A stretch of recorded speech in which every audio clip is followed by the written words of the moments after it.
How had it happened? He didn't quite understand. He had just thrown the ball into the basket. Then a sudden movement, the crunch of glass underfoot, and there he was on the ground. Maybe someone had left a bottle behind after a party. Or maybe it wasn't a coincidence. His gaze swept over the dark bushes behind the court. Was there something moving there? Was it just shadows? Suddenly a figure emerged from the darkness. A woman in her 60s with short grey hair. She moved quickly but with a strange grace, as if dancing to a tune that only she could hear. "Don't move, hero," she called, her voice husky but friendly, with a faint Californian accent. Michael raised his eyebrows, trying to hide his surprise. "Hero? Lady, I was just trying to make a three-pointer, not save Wakanda." She snorted, kneeling beside him. "Oh, I know who you are, Creed. I saw you knock Drake out in the ring. But now you look more like a cat that fell off a roof." Her fingers, covered in old-fashioned rings, were already opening her backpack, from where she took out bandages, antiseptic, and what looked like a makeshift tourniquet made from a bicycle tube. "Are you a doctor or what?" Michael asked, gritting his teeth as she carefully dressed the wound. "Former EMT, and a bit of a trauma witch," she replied, her eyes fixed on her work. Her movements were confident, almost automatic, but there was a mischievous spark in her eyes. She applied the tourniquet, stopping the bleeding, and was already dialing 911 on the old touch-tone phone. "Hold on, Killmonger. The ambulance will be here in 10 minutes. Or 20, this is Compton." Michael couldn't help but smile, despite the pain. The woman was like a character in a movie he would have loved to play, someone who looked silly but knew her stuff better than anyone. "Do you always wear a stethoscope when you walk?" he joked, trying to distract himself from the searing pain. She shrugged. "Habit. Plus, you never know when you're going to have to save a movie star who's been playing streetball." The tension in his voice had faded, but not in the atmosphere. The court seemed too quiet, too empty. The woman finished dressing and stood up, looking around. "We need to hurry. Something's wrong here," she said, her tone changing abruptly. Michael noticed her hand clutching the small canister of pepper spray hanging from her belt. "What do you mean?" he asked, trying to sit up. She didn't answer, just nodded toward the bushes. There, in the darkness, the headlights of a car were flashing, slowly approaching. No license plates, no sound.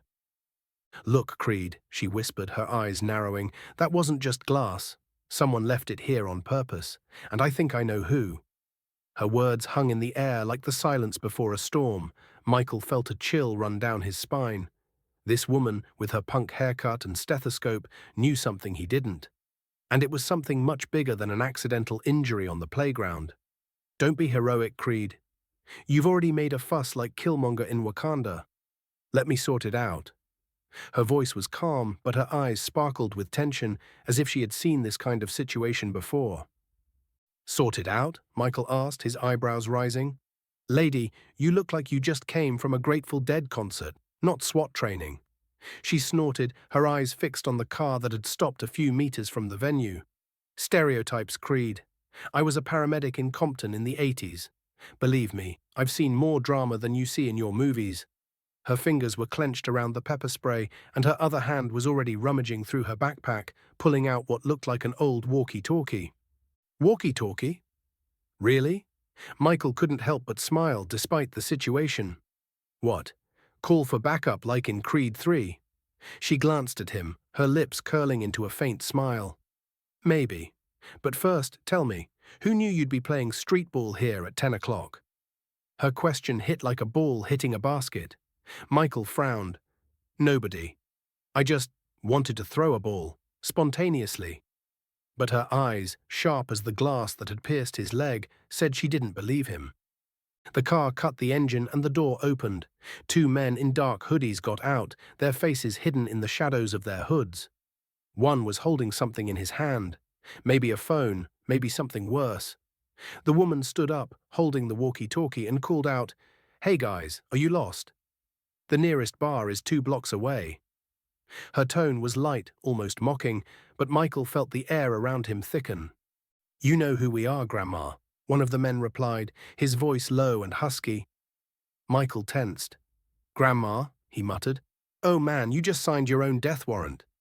The woman, however, did not flinch. She took a step forward, holding the spray can at the ready. "Call me whatever you want, but I know you left that glass. And I know why." Her words rang out like a gunshot in the silence. Michael felt his heart race. "Glass? Do you seriously think that was a trap?" he whispered. She nodded, her eyes never leaving the men. "It wasn't just glass, Creed. It was bait. Someone wanted you stuck here. And I think I know who hired them." Her voice dropped to a whisper. "Your latest movie, Creed 4. One of the producers isn't happy with your demands for the script." Michael blinked, his mind trying to keep up with her. "Wait, what? You're saying it's because of my script edits? It's just a movie." But her eyes were serious. "Movies are money, and money is enemies. You stepped on someone's tail, Killmonger." She suddenly turned on the radio, and there was a crackle, then a voice. "Marge, are you on set?" "We're on our way." 2 minutes. Michael raised his eyebrows. "Marge, your name is Marge?" She shrugged. "Not the worst thing I've been called." The men approached, and one of them raised a hand, a glint of metal. Not a phone. A knife. Michael felt his stomach clench. "Marge," he whispered, "I hope your backup isn't from the retirement club." She chuckled, but her hand was already pressing the button on her walkie-talkie. "Hold on, hero. This isn't the final round yet." Suddenly, out of the darkness, the roar of motorcycles came. 2, no, 3 engines. The headlights snapped the silhouettes of the men, forcing them to back away. Marge smiled, but there was something predatory about her smile. "My friends are from the biker club. They don't like it when someone ruins their favorite playground." Michael stared at her. "The biker club? Are you serious?" But her gaze was fixed on the men who were starting to back up to the car. One of them said, "This isn't the end, Grandma." And then Marge pulled something from her backpack that made Michael freeze. A small gun decorated with skull stickers. "Not the end," she agreed, "but you just ruined my evening." Michael, still clutching his bandaged leg, stared at Marge. You just scared those guys with a sticker gun." His voice trembled with a mixture of pain and disbelief. "And who are these bikers? Your fans from the Creed days?" Marge chuckled, tucking the gun back into her backpack. "Not fans, Creed. Family. The Compton Grey Wolves. We've been together since you were in diapers doing commercials." She glanced at the motorcycles that had pulled up nearby. 3 bikers, sturdy men in leather vests with wolf embroidery, had climbed out of their bikes and approached, holding flashlights and a first aid kit. "Marge, what's this circus?" one of them called out, a man with a grey beard and a basketball tattooed on his neck. She waved her hand. "Just saved a movie star from a trap. Just a regular night." Michael rolled his eyes, but he couldn't help but smile.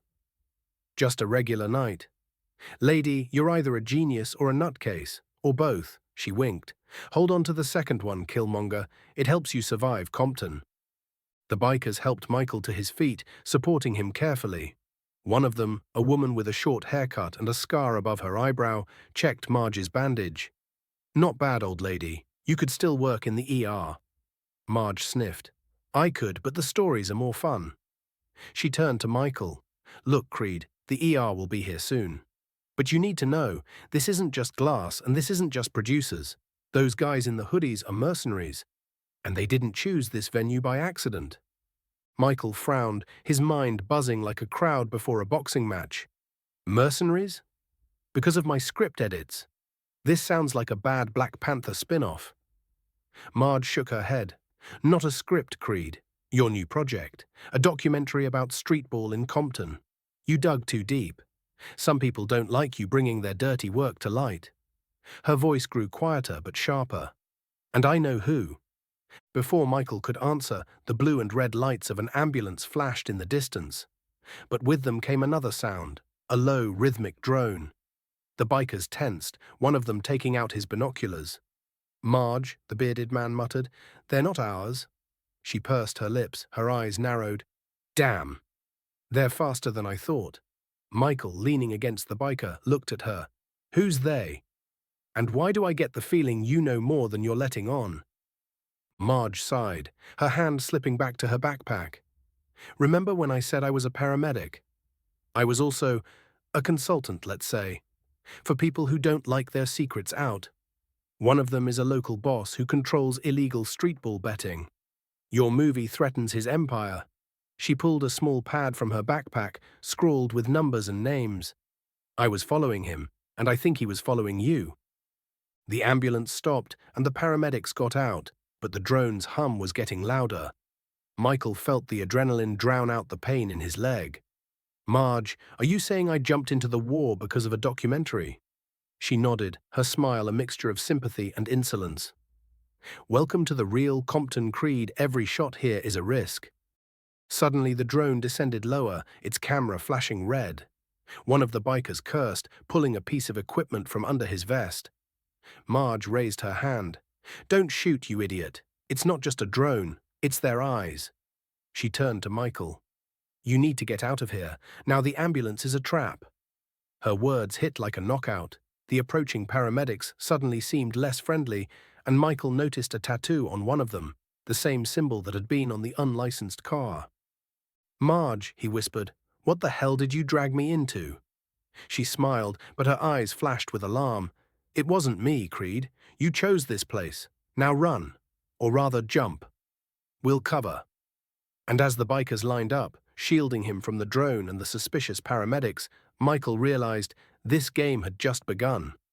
Marge, Michael hissed, gritting his teeth in pain. You said trap. Explain, and quickly. Her eyes flashed, but she didn't look away from his approach. That boss I was talking about? Danny Coyote Ramos. He controls streetball betting from Compton to Inglewood. Your documentary about the dark side of streetball has affected his business. He doesn't like anyone poking around in his business. And let's say I used to work for him, before I went over to the good side. She shot Michael a quick glance. You jumped into his game, Creed. And this is his playground. Michael felt his stomach clench. You worked for him? And you didn't think to tell me before? Marge shrugged, her hand clutching the gun with the skull stickers. There was no time. Plus you were busy playing the victim.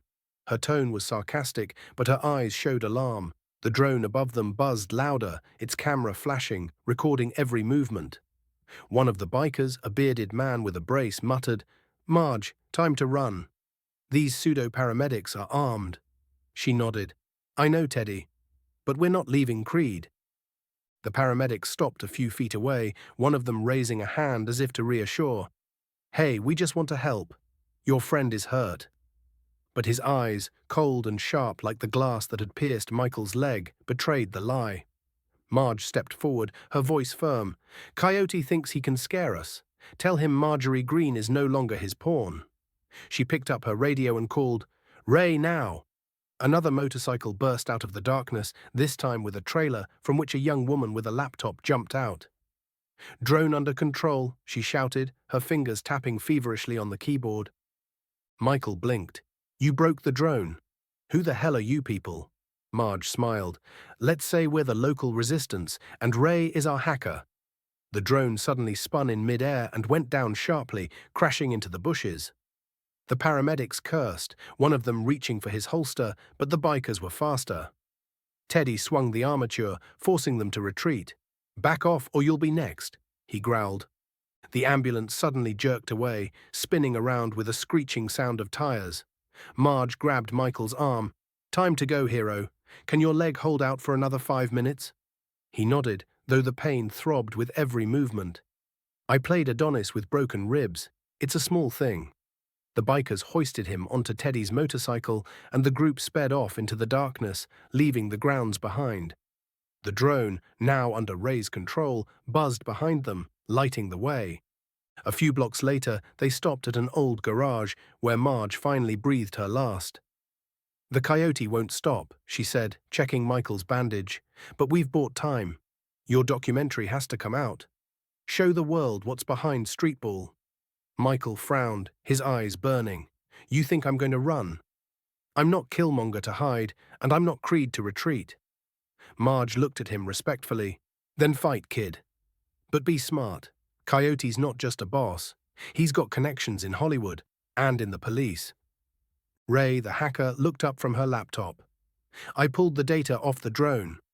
There's video and a list. The names of the people who work for Coyote. Some of them from your production, Michael. He clenched his fists. My people? Who? Ray handed him the tablet, and among the names was one he knew all too well. His assistant who had organized the Compton shoot. Michael exhaled, his face darkening. Okay, if it's war, I'm ready, but Marge, are you with me? She smiled, her punk hedgehog glinting in the flashlight beam. Creed, I was in this game before you were born. The Grey Wolves are with you. But remember, in Compton, every throw is a bet, and we just raised it to the sky.